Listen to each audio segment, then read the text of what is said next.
As we continue our discussion of metaphor, sometimes they're not as simple. Sometimes a metaphor is broader, that many unlike things pulled together will create a metaphor for a single concept.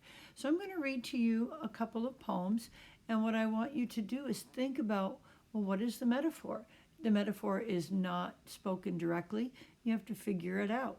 So the first one is a poem, and I can't tell you the name because that would give away the metaphor, but this is a short poem by William J. Smith. A silver-scaled dragon with jaws flaming red sits at my elbow and toasts my bread. I hand him fat slices, and then one by one, he hands them back when he sees they are done. What is it? What is the metaphor? Let's try another one. This short poem is by Charles Mallam. The dinosaurs are not all dead. I saw one raise its iron head to watch me walking down the road beyond our house today. Its jaws were dripping with a load of earth and grass that it had cropped. It must have heard me where I stopped, snorted white steam my way, and stretched its long neck out to sea, and chewed and grinned quite amiably.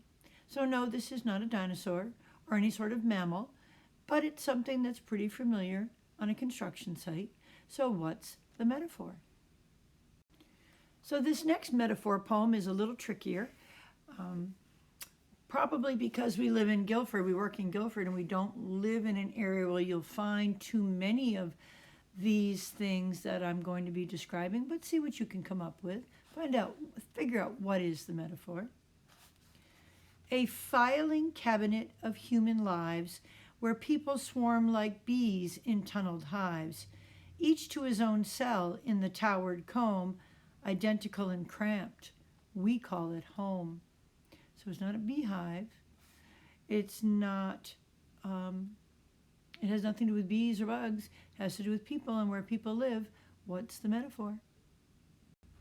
So this last one by Babette Deutsch, you have to really listen to the descriptive language. I want you to see if you can come up with what the author's writing about. What is the metaphor?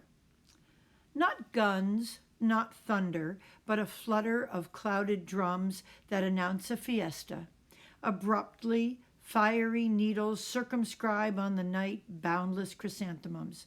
Softly, they break apart. They flake away where darkness on a svelte hiss swallows them.